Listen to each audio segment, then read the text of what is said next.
Pertama saya menyapa kita semua, selamat malam, shalom aleichem. Oh ya, ada jemaat baru ya. Ya, ada Yani di belakang. Ya, judul yang diberikan oleh Lembaga Alkitab Indonesia untuk nas yang kita akan bahas pada malam hari ini adalah Efraim tidak mau bertobat. Mari kita buka Alkitab kita. Seperti luar biasanya kita akan baca secara responsoria. Saya berikan judul Robbers, ya, gerombolan perampok. Hosea pasal 6 ayat 7 mulai sampai pasal 7 ayat yang kedua.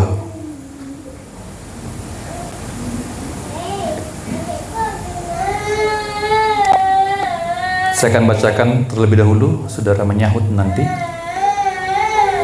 Hosea pasal 6 ayat 7 mulai. Yang sudah ketemu katakan amin. Iya. Tetapi mereka itu telah melangkahi perjanjian di Adam. Di sana mereka telah berkhianat terhadap aku.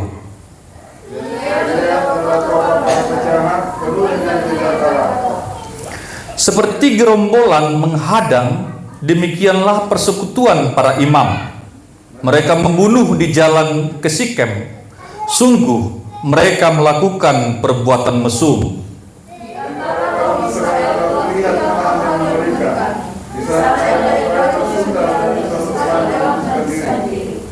Juga bagimu, hai Yehuda, telah ditentukan penuaian apabila aku memulihkan keadaan umatku.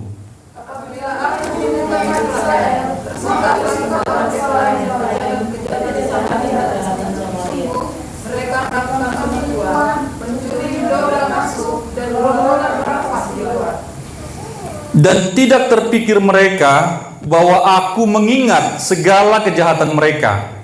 Sekarang pun perbuatan-perbuatan mereka mengepung mereka. Semuanya ada di hadapan wajahku. Ini yang akan kita renungkan pada kesempatan ini. Kita melihat bagaimana dosa umat Tuhan, dan dikatakan oleh firman Tuhan, mereka melangkahi perjanjian di Adam. Ya, beberapa teolog menafsirkan ini adalah sebuah tempat di daerah Israel sana. Tetapi saya mengartikan ini bahwa mereka melangkahi perjanjian sebagaimana manusia pertama. Manusia pertama yaitu Adam dan Hawa telah melangkahi perjanjian dengan Allah. Ya. Itu adalah merupakan ketidaksetiaan manusia pertama. Manusia pertama saja sudah langsung melakukan dosa, dan ini juga disebutkan sebagai pengkhianatan. Ya. Mereka berkhianat terhadap Allah. Mereka berkhianat kepadaku, dikatakan. Ya. Bapak Ibu Saudara yang terkasih, relasi antara Allah dengan manusia itu selalu mengikat. Dan ikatannya adalah sebuah perjanjian. Allah memberikan perjanjian kepada manusia, kepada siapa dia berelasi atau berhubungan. Dan di dalam perjanjian ini, saudara, selalu ada dua hal. Kalau manusia setia dengan perjanjian yang dibuat oleh Tuhan, maka upahnya adalah berkat. Tetapi sebaliknya, kalau manusia berkhianat, upahnya adalah kutuk. Ya, jadi ada dua bagian dalam perjanjian itu. Nah, di dalam hubungan dengan Allah, kita sudah belajar bahwa pihak Allah tidak akan pernah berlaku khianat. Allah tidak pernah berlaku tidak setia. Allah tidak pernah melangkahi perjanjiannya kepada kita. Allah tidak pernah ingkar janji. Maka saya katakan, kalau ada sesuatu yang terjadi dalam hubungan itu yang menyebabkan hubungan antara manusia dengan Allah menjadi renggang atau menjadi rusak, maka selalu yang salah itu adalah pihak manusia. Manusialah yang tidak setia, manusialah yang meninggalkan perjanjian itu, manusia yang lupa Tuhan, manusialah yang berkhianat. Dari kitab Kejadian, hal itu kita bisa lihat. Dari manusia pertama, hal itu telah terjadi. Dari Adam, hal itu sudah terjadi. Baik itu secara individu maupun secara keluarga, kelompok, atau bahkan suku, atau bahkan bangsa, yaitu bangsa Israel yang telah Tuhan pilih secara istimewa, secara khusus. Tuhan ambil dari antara sekian banyak bangsa pada saat itu, Tuhan pilih satu bangsa namanya Israel. Tetapi kita belajar banyak bahwa Israel ini pun tidak setia. Israel ini pun berkhianat. Ini kembali di sini bahwa Israel lah yang melangkahi perjanjian itu. Manusialah yang melangkahi perjanjian itu. Manusialah yang meninggalkan kesetiaannya. Tuhan kita selalu di tempat yang sama. Maka ketika Adam dan Hawa jatuh ke dalam dosa, maka mereka pergi dari hadirat Tuhan. Artinya mereka yang meninggalkan tempat semula.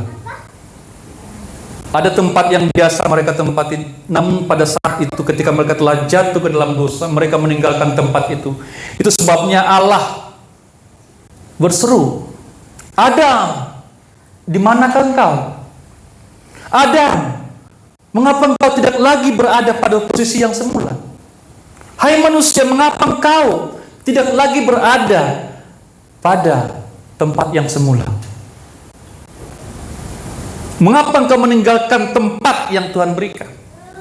Mengapa engkau meninggalkan hadiratku?" Itu sebenarnya pertanyaan dari Tuhan. Saya pernah bahas itu, saudara. Itu bukan masalah mereka pergi misalkan dari Batam ke Jakarta. Mereka tetap di situ, tetapi mereka telah meninggalkan hadirat Tuhan, meninggalkan sebuah spot, meninggalkan sebuah atmosfer yang selama ini mereka bisa nikmati. Hubungan kita juga dengan manusia seperti itu. Hubungan antara suami istri juga demikian.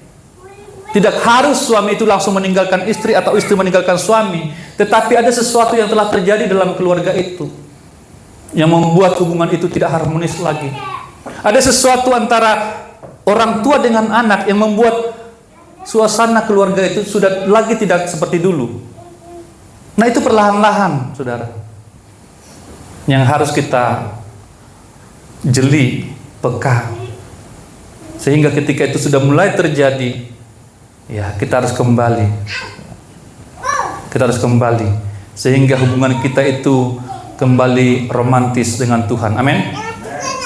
Ya, ada banyak hal yang merusak hubungan itu, ada banyak hal yang mendistrak atau mengalihkan perhatian kita, sehingga apa yang terjadi dahulu, kasih mula-mula kita kepada Tuhan, itu semakin hari semakin luntur, karena sudah banyak disita oleh hal-hal yang lain. Hati kita disita oleh yang lain, pikiran kita disita oleh hal lain, kita terpesona dengan hal-hal yang lain lebih daripada Tuhan.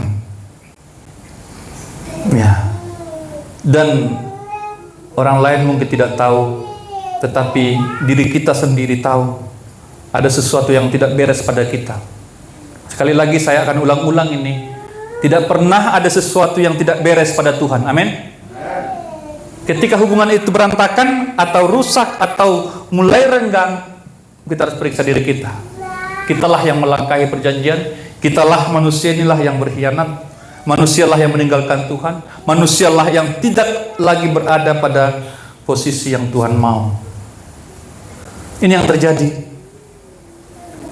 Kemudian dikatakan Gilead adalah kota para penjahat.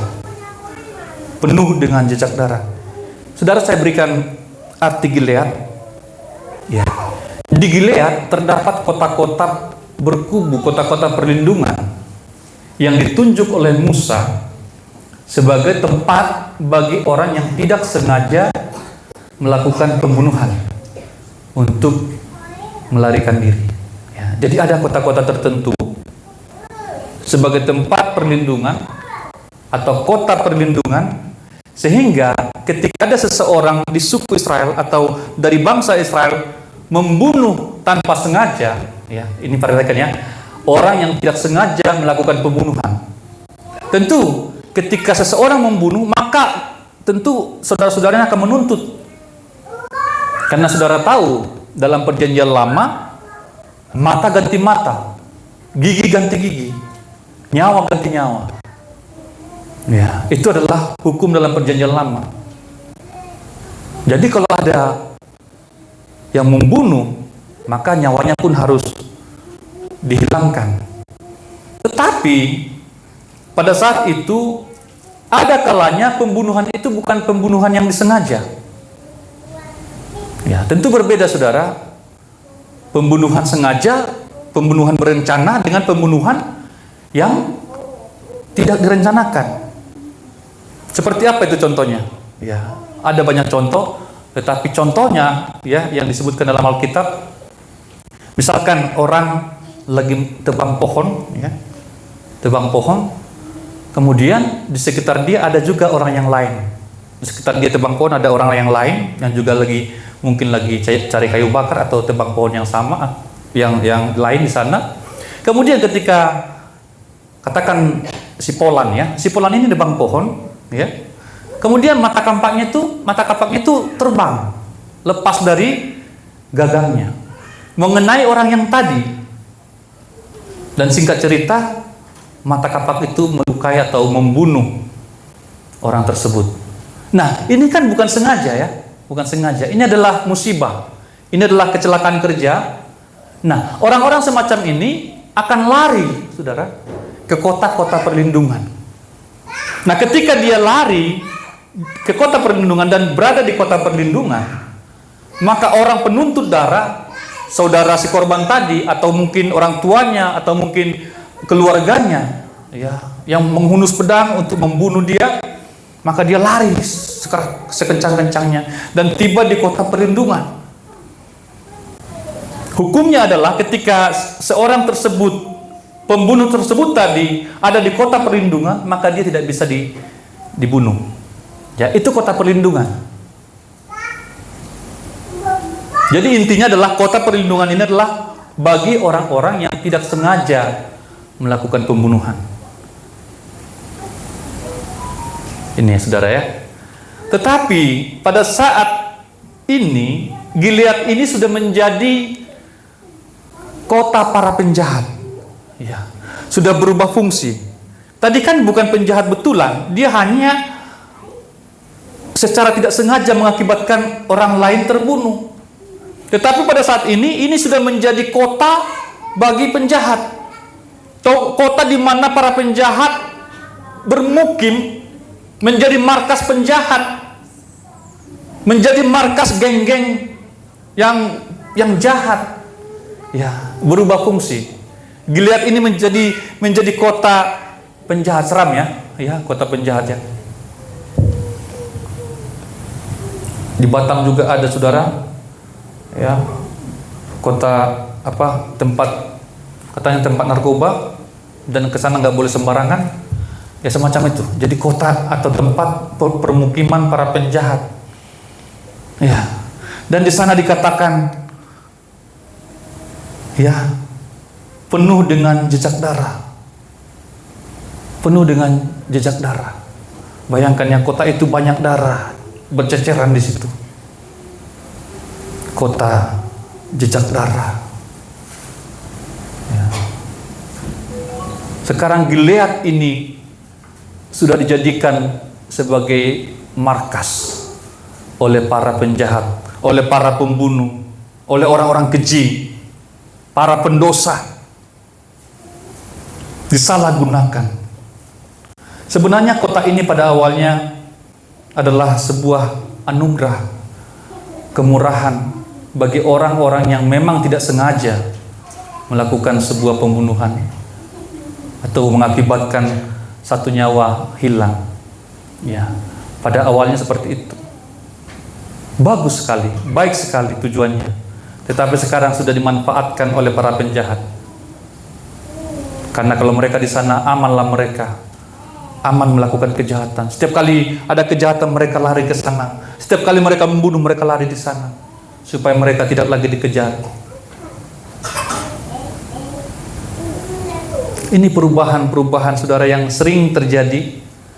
Saya pernah juga singgung, saudara, semua hal-hal yang merupakan profesi itu adalah baik, ya, tetapi bisa menjadi salah ketika oknum yang ada di sana sudah jahat. Rumah sakit adalah baik karena rumah sakit pada awalnya membantu orang-orang yang sakit supaya mereka dipulihkan. Tetapi kalau orang-orang di rumah sakit sudah jahat, maka orang-orang sakit itu atau pasien itu hanya menjadi komoditas bagi mereka. Ya. Sakitnya A, dia bilang sudah F, gitu ya. Ya, supaya mereka bisa mengambil untung lebih. Jantungnya masih lumayan baik, tetapi bilang, oh, kalau Bapak 3 hari lagi tidak operasi, Bapak akan mati. Kenapa? Supaya takut, supaya pasien itu takut. Kemudian pasien itu akan kontak semua keluarganya. Oh, saya kalau 3 hari tidak dioperasi, saya akan mati. Demikian kata dokter, spesialis. Padahal sebenarnya itu hanya cara mereka untuk menarik keuntungan. Sekarang juga banyak obat-obatan, ya. Obat itu baik, saudara. Tetapi sekarang, ya, obat pun dimanipulasi. Obat inilah, obat itulah, obat itulah. Dengan harga-harga yang begitu mahal. Sama, saudara, itu juga digunakan oleh manusia untuk mengambil uang.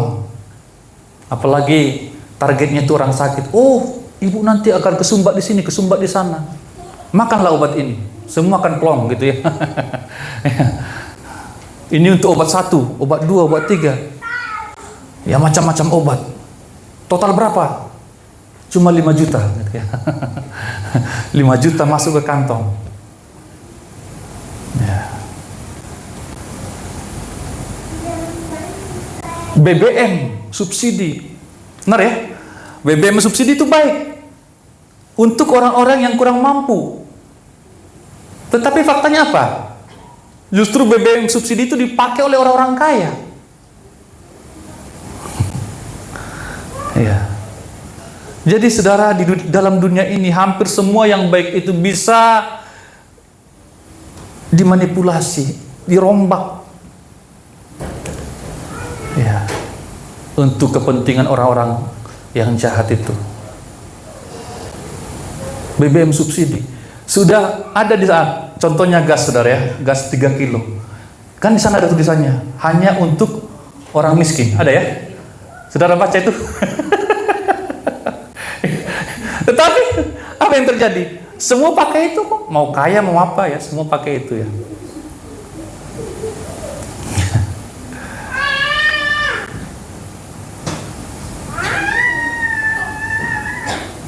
Makanya sekarang yang premium, ya, bensin premium, bensin subsidi sudah ditarik, ya. Yang ada Pertalite sekarang, ya. Mungkin sebentar lagi juga akan ditarik. Ya. Semua disalahmanfaatkan. Sebentar lagi ada makan gratis, ya. Itu pun nanti bisa disalahgunakan, ya. Sebenarnya dia bisa makan sendiri, dia cukup uang, tetapi kan ada yang gratis. Ya, motonya manusia kan begitu. Kalau ada yang gratis ngapain bayar, begitu ya. Seharusnya kan kalau saya bisa bayar, kenapa harus gratis?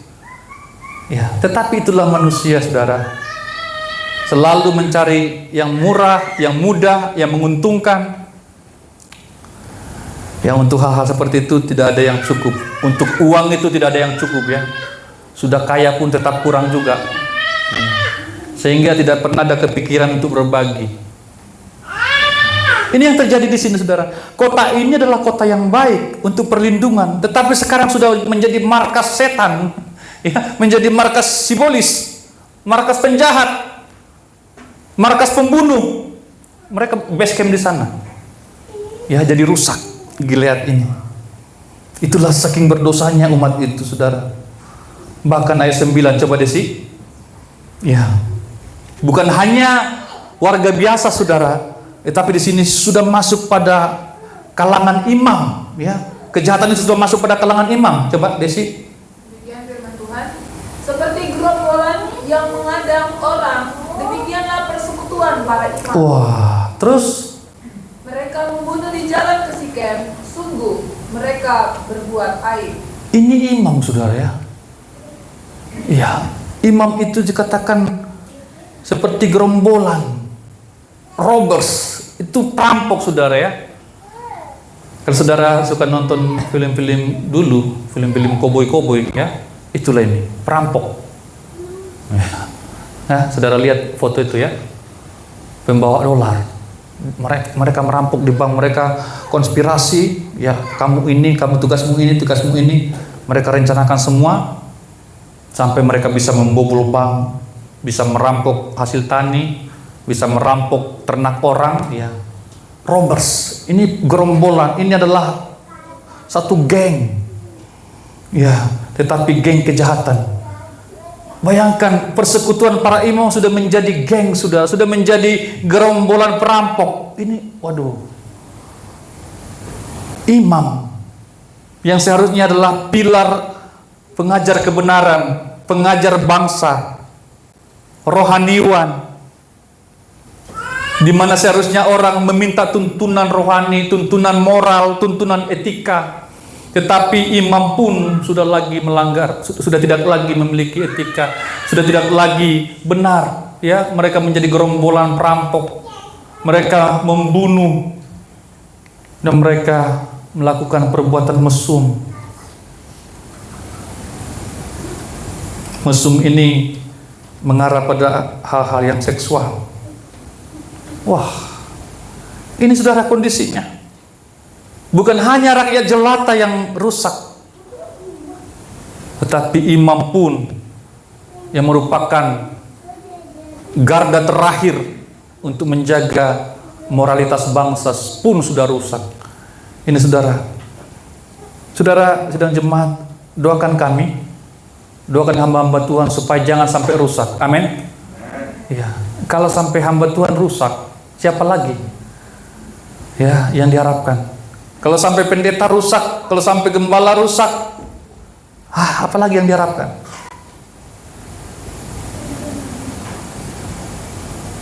Kami berbicara atas nama Tuhan dari mimbar ini. Kami menyampaikan firman Tuhan. Jangan sampai kami rusak. Jangan sampai kami robbers atau gerombolan geng. Sudah banyak kejadian, Bapak Ibu, oknum-oknum pendeta pun sudah mulai rusak. Terlibat pembunuhan, terlibat mesum, terlibat perzinahan, terlibat seks, skandal. Sudah banyak, skandal uang sudah banyak, saudara. Bahkan saudara yang mengikuti media pun mendengarkan itu. Dan kalau satu hamba Tuhan terlibat hal-hal semacam ini, maka yang lain juga terimbas. Hamba Tuhan yang lain pun kena getahnya. Akhirnya umat tidak percaya lagi. Akhirnya anak-anak Tuhan, domba-domba tidak percaya lagi pada hamba-hamba Tuhan yang lain. Padahal hamba Tuhan yang lain ini hamba Tuhan yang baik, yang jujur, yang tulus. Tetapi karena mendengar sana sini berita-berita miring tentang gembala, berita-berita miring tentang hamba Tuhan, berita-berita miring tentang imam, maka akhirnya semua hamba Tuhan tidak dipercaya. Kena imbasnya, saudara.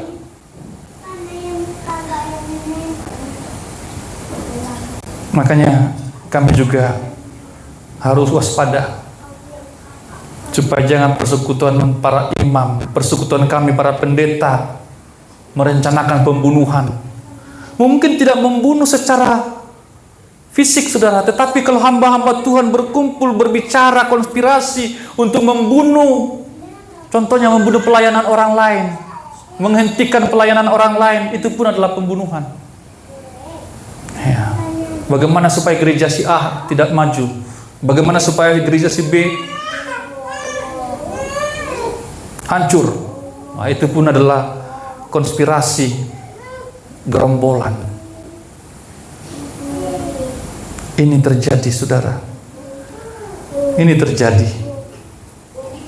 Tetapi kita mohon anugerah Tuhan supaya kita tidak terlibat pada praktek-praktek semacam ini. Pendeta-pendeta besar juga masuk pada praktek-praktek semacam ini. Mungkin jemaatnya tidak tahu, pendetanya sudah terkenal, diundang kemana-mana. Kami serius dari mimbar ini menyampaikan, doakan kami. Ya. Karena ketika Tuhan sudah memakai, ya, menjadi terkenal, maka tantangan itu, godaan itu banyak sekali, saudara. Saya mendengarkan itu, ada pendeta gereja besar, di hari Minggu tidak ibadah lagi, hari Minggu dia liburan, hari Minggu dia main golf, ya. Ibu gembalanya pun tidak mau dijumpai lagi. Jadi dia tidak ibadah di gereja, tidak menggembalakan baik. Ya, dia keluyuran kemana-mana karena sudah banyak sekali uangnya. Bagaimana dengan gerejanya? Ya, dia undang pendeta-pendeta besar, dia undang pengkhotbah-pengkhotbah terkenal, dan dia bayar. Jemaat datang semua, jemaat rame, jemaat tidak tahu apa-apa. Tetapi di dapur gereja itu semacam itu. Ya. Imam ini, hamba Tuhan ini telah kehilangan kesetiaan, telah kehilangan integritasnya, telah menjadikan gereja hanya bisnis. Ya, ini saudara yang terjadi. Kalau dosa itu sudah menyentuh imam, bahkan di sini dosanya nggak main-main, saudara ya. Dosa-dosa yang sangat menjijikkan, maka ini adalah keruntuhan.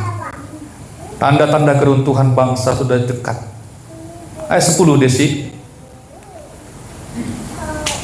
Di antara kaum Israel telah kulihat hal-hal yang mengerikan. Di sana Efraim melacurkan diri, Israel menajiskan diri. Iya, Allah melihat hal yang mengerikan.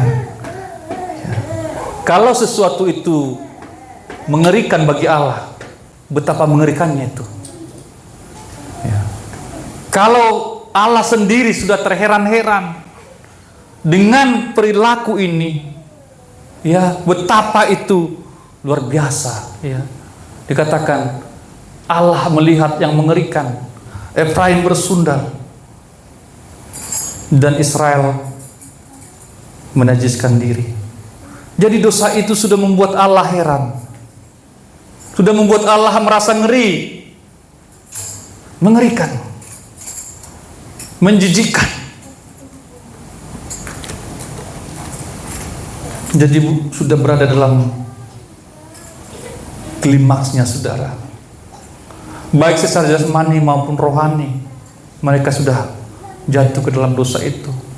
Hal itu terlalu jelas dan tidak bisa disangkal lagi. Dosa para pendosa ini, khususnya dari Israel, cukup membuat mereka gemetar. Dan dosa ini mengerikan, saudara. Dosa ini membuat hati Allah muak. Ingat, saudara, bahwa dosa itu adalah sesuatu yang menjijikkan di mata Allah. Dosa itu adalah sesuatu yang memuakkan bagi Allah. Dan Allah tidak pernah berubah, karena Allah itu selamanya kudus. Allah itu selamanya suci, dan Dia tidak bisa melihat itu. Dia tidak bisa kompromi dengan kejahatan. Dia tidak bisa kompromi dengan kenajisan. Ya. Dan ini yang mengerikan di mata Allah. Allah melihat yang mengerikan di antara umatnya, di antara bangsa pilihannya.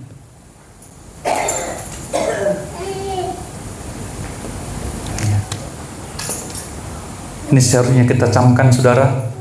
Jangan sampai kita membuat Tuhan heran, Tuhan kaget. Ya. Ini dalam bahasa kita ya. Dalam Perjanjian Baru juga dikatakan Yesus heran. Yesus heran dengan apa? Heran dengan ketidakpercayaan mereka. Jadi Yesus bisa heran loh dengan ketidakpercayaan manusia. Iya. Seharusnya Tuhan heran dengan hal-hal yang baik dari kita, bukan karena kita melakukan hal-hal yang negatif, bukan karena ketidakpercayaan kita, ya, bukan karena kita melakukan dosa-dosa yang tidak terpikirkan, mesum, bersundal, berzina. Kita sudah lihat Gomer itu sudah ditebus oleh Hosea menjadi istri yang sah, menjadi seorang istri hamba Tuhan yang luar biasa. Tapi tidak lama kemudian dia kembali kepada kubangan itu. Ya, itu mengerikan, saudara. Sudah ditempatkan di tempat yang baik, menjadi strata sosial yang baik, yang tadinya orang sundal sekarang sudah menjadi istri Nabi. Tetapi dia menghargai kemurahan Tuhan. Dia kembali kepada dosa awal, bermain-main lagi dengan laki-laki yang lain. Ini adalah gambaran bangsa Israel, ya, dan itu mengerikan di mata Allah. Tetapi kita melihat tetap selalu ada secercah harapan, ya. Ayat 11, Desi. Juga bagimu, hai Yehuda, telah ditentukan penuaian, apabila aku memulihkan keadaan umatku. Iya, Tuhan menjanjikan pemulihan.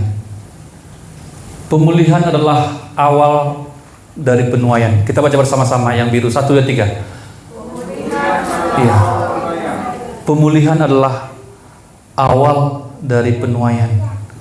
Sekarang kita ada di tahun penuaian, ya, gereja kita mendapat tema ini, tahun penuaian, the harvest year, dan kita menemukan ayat ini pada malam ini.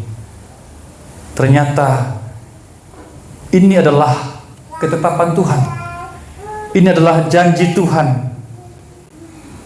Dan saya sampaikan di awal, Tuhan itu tidak akan ingkar janji, Tuhan itu tepat janji. Akan ada penuaian apabila Tuhan memulihkan keadaan umatnya. Allah yang mengerjakan pemulihan itu, saudara. Maka kita berdoa untuk pemulihan. Amin, saudara. Kita berdoa untuk pemulihan. Kita berseru untuk pemulihan. Kita yang merindukan penuaian terjadi. Kita merindukan berkat melimpah atas kita. Maka kita harus dipulihkan dulu. Contohnya soal berkat jasmani saja, saudara. Kalau hidup kita belum dipulihkan oleh Tuhan, ya, masih dengan ketamakan, masih dengan hawa nafsu, kemudian kita mendapatkan berkat lebih, ya, maka kita akan mempergunakan berkat itu untuk nafsu kita. Kita akan menghambur-hamburkan berkat itu untuk hal-hal yang tidak berguna. Maka untuk diberkati pun kita harus dipulihkan. Amin. Ya, harus benar. Harus dibenarkan dulu hidup ini. Kita pun bingung, saudara, ya. Kalau misalkan kita dikasih 1 M, ya, mau kemanain, Des, ya? Kalau kamu dapat berkat 1 M, mau kemanain? Kalau Ayuhana dapat 1 M, dia sudah jelas mau ngapain. Tetapi kalau kita dapat 1 M misalkan malam ini, waduh, Bisa kacau ini otak ya.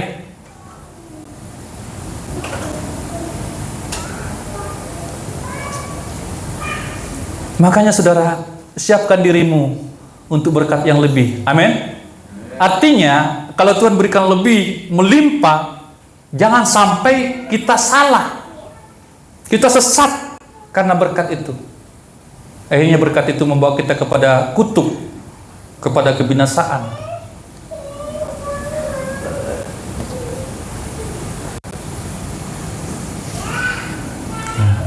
Saya selalu sampaikan di tempat ini, penuaian yang kita bicarakan bukan hanya penuaian untuk gereja GPT Gunung Hermon. Dalam arti ada banyak jiwa-jiwa yang datang, itu oke, itu pasti. Tetapi yang saya sampaikan, penuaian juga harus terjadi pada pribadi kita masing-masing. Penuaian juga harus terjadi pada keluarga kita masing-masing. Amin. Iya. Saudara juga menuai yang baik.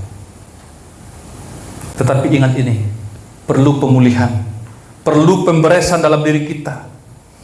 Ya, kita berdoa, kita memperluas, memperbesar kapasitas kita, sehingga ketika Tuhan memberikan kita berkat yang melimpah, lebih daripada apa yang kita telah terima selama ini, maka kita tidak salah, tidak sesat. Jangan sampai berkat itu kita pakai mabuk-mabukan, ya kita pakai hal-hal yang lain yang malah melanggar firman Tuhan. Itu yang saya maksud. Berarti belum dipulihkan. Itu makanya belum Tuhan berkati melimpah. Maka saya yakin sesuai dengan firman ini, kalau terjadi pemulihan, maka akan terjadi penuaian. Pemulihan adalah awal penuaian. Ya, Tuhan yang memulihkan kita, Tuhan yang mengubah kita, saudara. Ya. Kita tidak bisa mengubah orang lain. Saya tidak bisa memulihkan Yani, tidak bisa memulihkan Pautagao. Tuhan yang melakukan itu. Kita hanya menyediakan hati ini, menyediakan hidup ini untuk dipulihkan oleh Tuhan. Saya tidak bisa memulihkan siapapun. Saya tidak bisa memulihkan satu orang pun. Ya. Saya catat di sini, saudara, penuaian menandakan masa pemulihan atau berkat yang melimpah, yang seringkali dikaitkan dengan waktu pertumbuhan rohani atau pembaruan setelah masa hukuman atau penderitaan. Allah berjanji untuk memulihkan kembali keadaan umatnya, yaitu Israel dan Yehuda, yang telah mengalami masa-masa sulit karena dosa dan ketidaktaatan mereka. Ini perhatikan, saudara, memang setiap dosa itu akan mengakibatkan kesulitan. Ya. Setiap ketidaktaatan itu akan mengakibatkan masa-masa sulit dalam kehidupan kita. Ya. Tidak ada akibat yang baik dari dosa itu. Tetapi Tuhan Maha Baik, Tuhan setia. Selalu Tuhan berikan kesempatan bagi kita. Ya. Dalam konteks ini, penuaian bagi Yehuda berarti Allah berjanji untuk memberkati dan memulihkan mereka ketika waktunya telah tiba. Ini menggambarkan kasih setia Allah yang terus menerus terhadap umatnya. Meskipun mereka telah berpaling dari Allah, Dia tetap berjanji untuk memulihkan mereka. Dia tetap berjanji untuk mengadakan penuaian. Ya. Sekali lagi kita berdoa untuk penuaian ini. Kita berdoa untuk pemulihan di antara kita, jemaat Tuhan, di antara keluarga kita, menjadi keluarga yang rukun, harmonis. Ya. Suami istri, orang tua dan anak-anak, gembala jemaat dengan jemaatnya, dan seterusnya. Ya. Maka Tuhan akan menepati janjinya, akan terjadi penuaian. Kita masuk pada pasal 7 ayat 1. Silakan. Apabila aku menyembuhkan Israel, tersingkaplah kesalahan Efraim dan kejahatan-kejahatan Samaria. Iya. Lalu mereka melakukan penipuan, pencuri mendobrak masuk, dan gerombolan merampas di luar. Tersingkaplah kesalahan Efraim, tersingkaplah kesalahan dan kejahatan Samaria. Saudara, Tuhan akan menyingkapkan semua ya yang dilakukan oleh manusia di tempat tersembunyi. Tuhan akan membuka semua. Karena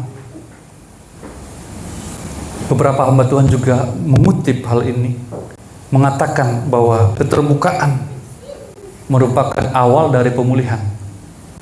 Keterbukaan adalah awal pemulihan, dan pemulihan adalah awal penuaian. Keterbukaan artinya tersingkap. Kita harus terbuka kepada Tuhan. Kita harus tersingkap. Tidak boleh ada yang ditutup-tutupi di hadapan Tuhan. Kita harus mengaku bahwa kita telah jauh dari Tuhan. Kita harus mengaku di hadapan Tuhan bahwa kita telah meninggalkan Tuhan. Ketika kesadaran itu sudah ada, ya, maka mulai terjadi pemulihan. Saya senang sekali mengutip kisah anak yang hilang, anak bungsu yang pergi meninggalkan ayahnya dengan membawa warisannya. Dan ketika tiba di negeri yang jauh, dan dia telah kehilangan semua telah habis, dan dia tidak punya siapa-siapa di sana dan tidak punya apa-apa di sana, bahkan untuk dimakan pun tidak ada lagi. Dan di saat itulah dia sadar, ya, dia sadar dan dia mengaku, aku telah berdosa kepada Allah dan kepada Bapa. Aku akan kembali ke rumah Bapa dan aku tidak layak lagi disebut anak. Saya mau pulang hanya untuk sebagai hamba saja, untuk bekerja saja, karena saya tidak pantas lagi sebagai anak, karena saya sudah kurang ajar. Itu pengakuan saudara, itu keterbukaan. Saya sudah kurang ajar kepada bapak saya. Masa saya ambil warisan padahal dia masih hidup, masih sehat-sehat. Saya minta warisan dan saya foya-foyakan. Ya, itu kesadaran saudara, itu pengakuan. Maka dia bilang, saya tidak layak lagi disebut anak bapak. Saya akan kembali dan saya akan menjadi upahan di sana. Tetapi ketika keterbukaan itu dia lakukan, kita tahu bersama, dari jauh anak itu sudah dipeluk. Ya, ayahnya yang datang untuk memeluk anak itu. Pemulihan terjadi. Tidak seperti yang anak itu katakan. Tidak seperti yang anak bungsu katakan bahwa dia hanya menjadi upahan di sana atau menjadi hamba di sana. Tidak saudara. Tetapi bapak itu memulihkan keadaannya, memberikan cincin meterai sebagai tanda anak, dan dia diselebrasi, dipestakan dengan sangat meriah, yang membuat kakaknya yang sulung itu menjadi iri hati. Itu cara kerja Tuhan. Kalau kita terbuka kepada Tuhan, kita tersingkap kepada Tuhan, maka Tuhan akan merangkul kita, memulihkan kita. Amin saudara. Ya, Tuhan tidak akan menolak. Yang penting kita tulus, sungguh-sungguh mau kembali kepada Tuhan. Dan di sini tersikaplah kejahatan Samaria. Apa itu kejahatan-kejahatan atau kesalahan orang ini? Ya, saya akan berikan di sini saudara, karena ada beberapa hal yang disebut di sini. Jadi saya berikan dulu sebuah skema atau daftar saudara. Ini adalah beberapa cara, ya, beberapa cara untuk mendapatkan sesuatu. Ya, jika saya pengen sesuatu, ingin memiliki sesuatu, ya, maka ini adalah caranya. Yang di sini saudara, yang halal, nanti yang di sana yang haram. Bagaimana supaya sesuatu atau barang datang kepada kita menjadi milik kita? Ya, apa saja ya? Mungkin barang itu kita beli. Kita ingin handphone, kita cari tahu harganya, kita punya duit, kita beli. Ya, maka handphone yang kita inginkan, yang ada tadi di toko, ya, bisa kita ambil menjadi milik kita saudara. Ya, beli. Yang kedua, Casio, ya. Apa itu Casio? Dikasih kasih orang ya. Berarti hadiah. Bagaimana caranya sesuatu ada pada saya itu dihadiahkan orang. Contohnya Desi menghadiahkan saya sesuatu di hari ulang tahun saya, sehingga misalkan itu batik, saya bisa punya batik. Tadinya saya kepengen batik, tiba-tiba ada orang yang entah Tuhan gerakkan atau bagaimana belikan untuk saya. Itu adalah gift, itu adalah hadiah. Yang ketiga kira-kira apa? Minta ya. Saya lihat duit Potagol banyak nih, Pak bagi dong duitnya gitu ya. Dikasih 1 lembar ya. Itu sah ya. Ini halal saudara. Kita beli barang dan kita miliki barang itu halal. Dikasih orang ya kita terima, itu halal. Kemudian kita minta dan dia berikan, itu halal. Itu baik saudara, itu biasa. Tetapi yang di sini ini yang haram saudara ya. Yaitu tipu ya. Saya pengen barangnya Desi atau uangnya Desi, saya tipu dia. Saya tipu dia. Des, saya pinjamlah uangmu 1 juta gitu ya. Mau beli obat. Ya kan? Saya tidak punya uang ini mau beli obat. Tidak ada uang mau minta, malu ya. Masa saya minta-minta sih? Emangnya saya cowok apaan gitu ya. Sekarang saya tipulah Desi ya. Ya, Des, saya pinjamlah uang 1 juta untuk beli obat. Nah, ini pegang emas 10 gram gitu ya. Minggu depan saya kembalikan, Des. Ya, masa kamu nggak percaya gitu ya. Kemudian saya kasih itu sebagai jaminan. Dan uang itu saya bawa kabur. Berarti saya penipu. Ya, ternyata emas yang tadi bukan emas, itu hanya kuningan atau apalah. Ya. Desi percaya dan uangnya saya ambil. Itu adalah penipuan. Kemudian yang berikutnya curi. Nah, pencuri ya. Saya ingin barang orang, saya curi. Beli nggak sanggup, nggak dikasih juga, minta malu, mau tipu ketahuan. Akhirnya saya curi dong ya. Curi. Saya curi aja lah uangnya. Saya lihat dia ya. Kapan dia lalai, kapan dia lengah, saya curi karena saya pengen ini barang. Curi. Nah, ini semua haram saudara hukumnya. Ya, haram. Dan yang terakhir rampas ya. Rampas. Ya. Kalau tipu kan itu masih apa ya? Masih halus. Kalau tipu itu masih halus. Dan curi juga itu kan tidak deal ya, tidak ada deal dengan orangnya. Ya. Antara pemilik dengan pencurinya. Ya, mencuri berarti mengambil barang orang lain tanpa pamit, tanpa permisi. Mencuri juga berarti tidak ada deal antara pemilik dengan si pencuri. Ya. Pencuri juga harus diam-diam. Tidak mungkin pencuri ngasih tahu. Des, nanti malam sekitar jam 9 saya akan curi loh handphonemu. Hati-hati ya. Nggak ada pencuri begitu ya. Nggak ada pencuri begitu. Ya. Pencuri diam-diam, pas diam-diam cari waktu lengah. Ya, ada orang nggak, ada yang lihat nggak? Oh, nggak ada, aman. Ambil. Tetapi saya katakan tadi tipu dengan curi ini masih agak halus, tetapi namanya rampas ini saudara, ini kan kasar ya. Masa saya rampas gitu ya? Nah, ini kasar. Nah, ini saudara yang terjadi pada saat itu. Ini dosa mereka, menipu, mencuri, mendobrak, dan merampas. Orang pegang barangnya dirampas. Mungkin diancam nyawa atau uang, gitu ya. Itu namanya merampas. Itu kasar. Nah, ini saudara dosa-dosa yang begitu vulgar pada saat itu di antara umat Israel. Itu yang terjadi. Itu yang mereka lakukan.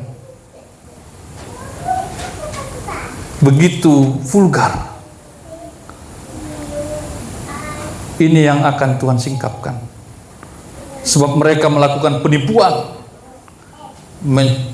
pencuri mendobrak masuk ke kamar orang, masuk ke rumah orang, masuk ke bank, mendobrak, gerombolan merampas. Wah, ini luar biasa ya, merampas ini ya. Dibutuhkan keberanian yang luar biasa, bisa merampas ya. Itu juga banyak terjadi, sudah menipu ya. Betapa banyak sekarang korban-korban penipuan, pencurian dan perampasan ya. Dosa ini juga berkecamuk pada hari-hari ini. Tetapi kita melihat di sini, ketika orang melakukan dosa-dosa ini ya, ada yang mereka tidak sadari, saudara. Ini ayat terakhir, silakan. Ayat yang kedua. Tidak terpikir dalam hati mereka bahwa aku mengingat segala kejahatan mereka. Sekarang pun perbuatan-perbuatan mereka mengepung mereka, semuanya terpampang di hadapanku. Iya. Kalau orang berdosa sudah di level akut, saudara, maka mereka berada pada kesadaran yang lain. Ya. Tidak sadar seperti kita. Mereka memang sadar, tapi kesadaran mereka itu lain. Dan mereka lebih gampangnya kita anggap tidak sadar lah secara normal. Tidak sadar apa, saudara? Apa yang mereka tidak sadar? Mereka tidak sadar bahwa Allah itu mengingat. Allah itu mengingat segala kejahatan mereka. Ya. Dan tidak terpikir mereka bahwa aku Allah mengingat. Mereka tidak memikirkan Allah, saudara. Itu mengapa dosa mereka semakin hari semakin menjadi-jadi, saudara. Semakin hari semakin berani, semakin hari semakin kurang ajar, luar biasa, saudara, sampai merampas. Tadi saya urutkan itu, saudara ya, dari membeli, dikasih, minta, tipu, curi, sampai rampas. Rampas ini, saudara, wah, ini udah klimaks ini. Mungkin pada tahap yang kelima tadi, ya, kita membeli itu sering kita lakukan. Kita dikasih orang itu sering terjadi. Kita meminta itu pun sering terjadi. Kita mungkin juga kita menipu, masih mungkin. Mencuri juga masih mungkin. Tetapi seingat saya belum pernah merampas.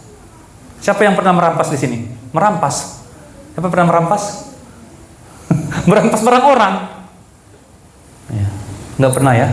Ini merampas ini keterlaluan ini ya. Dan mereka berpikir, ya, Allah tidak mengingat itu. Ya. Jadi manusia berdosa itu, saudara, memiliki jalan pikiran yang berbeda, memiliki kesadaran yang berbeda. Itu sebabnya pemazmur mengontraskan jalan orang benar dengan jalan orang fasik. Ya. Jalan orang fasik itu bengkok-bengkok. Jalan orang fasik itu, ya, berkelit-kelit, berkelok-kelok. Ya, begitu jalan orang jahat. Yang paling parah, tidak terpikir oleh mereka bahwa Allah itu mengingat. Ya, Allah itu mengingat, saudara, dosa orang-orang berdosa. Tetapi kalau kita bertobat, Allah lupa. Amin. Tapi selama kita berdosa, tidak mau bertobat, tidak mau kembali kepada Tuhan, tidak minta pengampunan, Allah ingat loh itu. Mungkin saudara yang kritis, kan ada ayatnya, Allah tidak mengingat dosaku. Iya, kalau kita bertobat. Tapi kalau kita berdosa terus, diingat. Tuhan ingat itu. Kalau kita bertobat, Allah lupakan, Allah ampuni. Amin. Tapi kalau kita bergelimang terus dalam dosa itu, Allah ingat. Allah pantau itu. Ya. Ini yang tidak disadari orang berdosa. Yang kedua apa? Dosa itu mengepung. Sekarang pun dikatakan firman Tuhan tadi, perbuatan-perbuatan mereka mengepung mereka. Dosa itu mengepung. Dosa itu menyerbu. Dosa itu mengerumuni, mengerahkan seluruh kemampuannya untuk menaklukkan kita. Ya. Jadi jangan pikir kita berdosa itu kita yang menang. Kalau kita berdosa, kita yang takluk. Kalau kita berdosa, kita yang kalah. Yang menang siapa? Iblis. Ya. Itu mengepung. Mengepung ini kan bahasa prajurit yang mengepung sebuah daerah musuh. Ya. Dosa itu mengepung, saudara. Perbuatan-perbuatan dosa mereka mengepung mereka.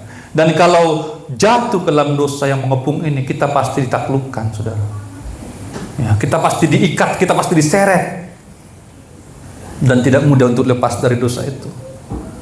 Ini yang orang berdosa tidak sadari. Dia berdosa, dia pikir dia baik-baik saja. Dia berdosa, dia pikir dia bebas. Dia berdosa, dia pikir dia yang menang. Padahal orang berdosa itu berada di posisi yang kalah. Sahabat bilang, katakan dipasiak-siak, ya, dipasiak-siak dosa itu ya, diperkosa oleh dosa itu. Ya. Dosa itu mengepung. Dan terakhir, yang tidak disadari orang berdosa, bahwa Allah melihat. Allah melihat. Semuanya ada di hadapan wajahku, kata firman Tuhan. Semua yang mereka lakukan itu ada di hadapan wajahku. Jangan lupa, saudara, semuanya ada di hadapan wajah Tuhan. Ya. Semua manusia ada di hadapan wajah Tuhan, ada di hadapan Tuhan.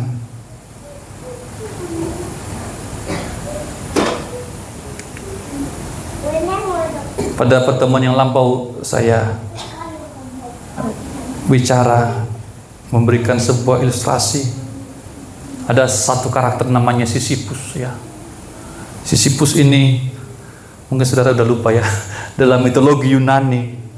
Sisyphus ini berani sekali ya untuk menipu dewa Zeus. Ya. Dewa pun ditipunya, Tuhan pun ditipu. Ini bukan benar ya, bukan cerita benar, tapi ini mitologi sebuah mitos lah. Namun ada sebuah nilai di sana. Dia menipu Zeus, dan akhirnya dewa Zeus memberikan hukuman kepada Sisyphus. Saudara, hukumannya cukup aneh, saudara. Hukumannya itu menggulingkan batu besar, ya. Bukan hanya menggulingkan di tanah datar begini, saudara, tetapi menggulingkan batu besar ke atas bukit, dari lembah ke atas bukit ini. Dia gulingkan ke atas. Bayangkan, saudara, betapa susahnya itu ya. Tahan, sampai nyampe di puncak sana. Lalu kemudian tentu saja batu besar itu akan menggelinding lagi ke bawah. Dan dia harus turun lagi, saudara, ke lembah untuk menggulingkan batu yang sama. Gulingkan lagi ke atas. Wah, capek. Keringatan. Semua ya otot-ototnya keluar semua, saudara. Berusaha sekuat tenaga menggulingkan batu kembali ke atas. Jatuh lagi. Itu terus, saudara. Berhari-hari, berminggu-minggu, berbulan-bulan, sampai akhir hayatnya. Karena itu adalah hukuman dari dewa Zeus. Hukuman ini, saudara, adalah gambaran ya, dari satu kehidupan yang sia-sia. Apa gunanya itu? Apa gunanya hukuman semacam itu? Andaikan si Sisyphus ini diberikan hukuman, contohnya nyangkul, kamu sangkul semua ini ya, lahan pertanian, kamu tanami jagung, itu masih ada kebanggaan. Oh, saya yang cangkul itu, saya yang nanami itu jagung. Ya, kamu buat jalan ya, dia bangun jalan sepanjang berapa kilometer, itu masih ada gunanya, saudara. Orang bisa jalan di sana, dia masih ada sesuatu untuk dibanggakan. Tetapi hukumannya ini adalah sesuatu yang sia-sia. Naik ke atas, jatuh lagi, dia harus naikkan lagi, jatuh lagi, sehingga hidupnya itu tidak berguna. Mengapa Sisyphus memberikan hukuman semacam itu? Karena memang seorang penipu itu nilainya sudah tidak ada. Mungkin seorang penipu berpikir, oh saya bisa nipu orang tua saya, oh saya bohongin bos saya, oh saya bisa nipu si Anu dan berhasil. Dia ketawa-ketawa terbahak-bahak, oh saya dapatkan uang karena saya pintar nipu. pintar nyuri, pintar rampok, tetapi hidupnya sia-sia. Maka orang semacam ini telah berada dalam sebuah hukuman. Ya. Coba dibantu. Saya catat di sini saudara, ganjaran bagi penipu adalah kehidupan yang sia-sia. Kalau sesuatu kita dapatkan dengan cara menipu, dengan cara mencuri, dengan cara memanipulasi orang lain, maka semua itu tidak ada gunanya. Semua itu sia-sia, semua itu kosong. Saya sudah perhatikan banyak orang saudara, bagaimana dia menipu, memainkan di perusahaan, menjual scrap. Duitnya tidak ada saudara. Malahan duit itu membawa dia hancur.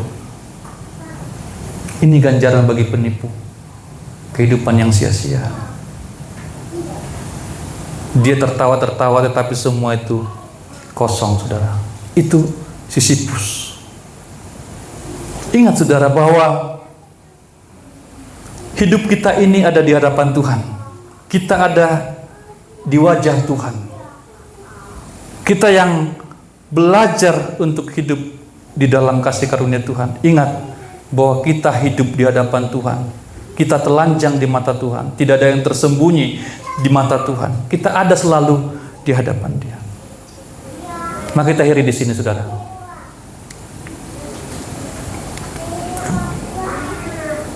Menjadi sebuah peringatan bagi kita. Ya, kita baca bersama-sama satu kalimat ini untuk mengakhiri perjumpaan kita malam hari ini. 1, 2, 3. Semua perbuatanku, baik atau jahat, kulakukan di hadapan wajah Tuhan. Sekali lagi ya.